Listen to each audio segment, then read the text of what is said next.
cara perawatan dan sistem pelumasan dari alat tanam padi Badol Ponorogo. Selamat pagi teman-teman, berjumpa dengan saya Pak Bagi atau Pak Badol. Saat ini saya akan menunjukkan ke teman-teman petani bagaimana cara perawatan dan sistem pelumasan di alat tanam padi Badol Ponorogo.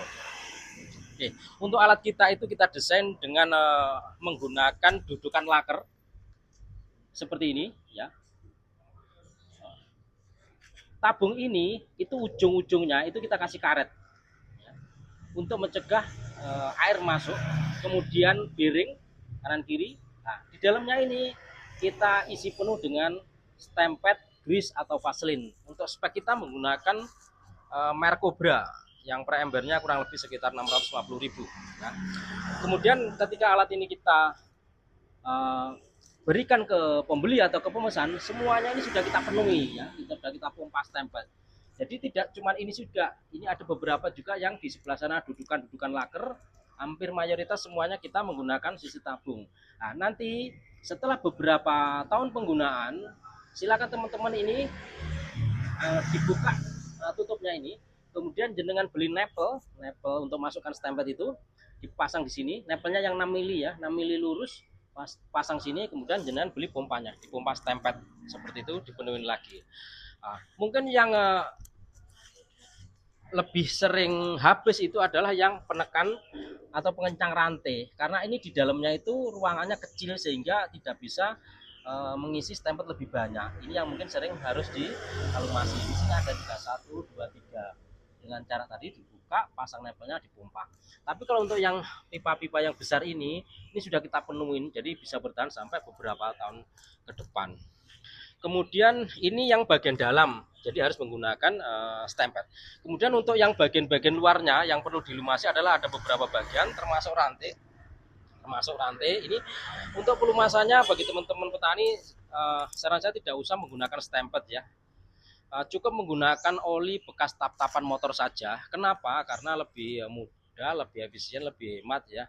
Nah, nanti oli bekas tap-tapan motor itu dimasukkan ke botol aqua, kemudian lubang tutupnya itu dikasih lubang 1 paku, diikat lehernya pakai kawat, kemudian dicantolin di alatnya. Jadi nanti ketika pas istirahat di sawah, jenengan bisa sambil istirahat diolesin bagian-bagian yang bergerak menggunakan oli bekas tap-tapan motor tadi. Yang penting bukan tap-tapan diesel, karena tap-tapan diesel warnanya hitam sehingga nanti kurang etis, kurang bagus di pandang mata. Terus jangan lupa juga adalah bagian sebelah sini. Nah, ini tempat bibit ini itu nanti kan bisa bergeser kanan kiri. Otomatis ini adalah asrilnya, kemudian ini adalah relnya. Seperti itu ya.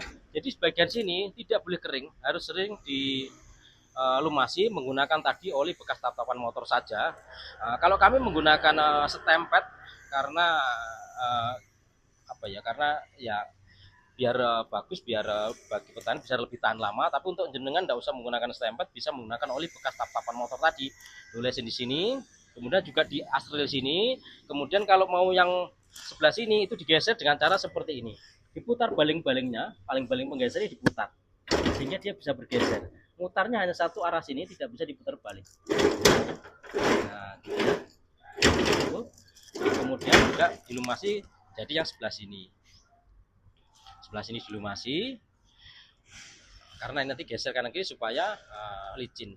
Berdasarkan pengalaman di Lampung itu beliau tidak melakukan perawatan. Pelumas yang dari kita ini bisa bertahan sekitar 4 hektar. Ya. Mau masuk 5 hektar ini sudah kering, jadi diusahakan jangan sampai kering supaya nanti operasional alatnya lebih lancar. Terus tidak boleh lupa juga sebelah sini. Ini di sini ada karet 2.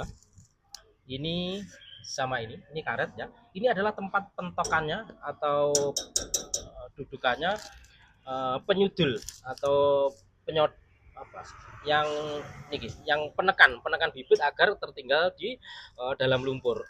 Jadi ini harus juga sering dilumasi supaya nanti sodokannya itu ringan sehingga mesinnya tidak terlalu bebannya terlalu berat. Tadi menggunakan oli bekas tatapan motor. Nanti kalau ini karet ini sudah habis, tinggal diganti aja, beli karet potongan ban luar mobil itu yang banyak orang jual potong-potongan itu, kemudian dipasang di sini lagi, kemudian dikeling ya, seperti itu. Kemudian di gearbox seperti ini, Ini gearbox ini bawaan dari pabriknya itu adalah hanya dikasih stempet atau grease atau pastel adalah hanya secukupnya aja di dalamnya. Nah, kemudian untuk agar lebih awet dalam penggunaan, ini kita lubangin di sini. Ini kebetulan saya buka ini dilubangin sini ya. Ini kita lubangin, kemudian kita kasih pasangin nipple ya. Kemudian kita pompa stempet. Ini kita penuhin, tujuannya biar bertahan lebih lama. Nanti untuk bagi teman-teman petani mungkin setelah pemakaian beberapa tahun kalau dirasa perlu ditambahin tinggal dibuka ini dan beli nipple yang 6 mili tinggal dipasang sini kemudian dipompa untuk pelumasannya sehingga bisa seperti itu. Oke. Kita desain dengan beberapa banyak dudukan laker ini menggunakan tabung-tabung seperti ini. Tujuannya adalah supaya kita bisa kasih stempet atau grease atau vaseline yang banyak sehingga bisa bertahan lebih lama. Saya kira seperti itu penjelasan saya tentang cara perawatan untuk dan pelumasan alat tanam padi Badal Monorogo. Kebetulan ini yang bermesin beroda versi mini. Nanti kita coba buat video untuk yang versi-versi lainnya. Terima kasih, semoga menginspirasi. Salam dari Ponorogo, alat tanam padi Badal Ponorogo.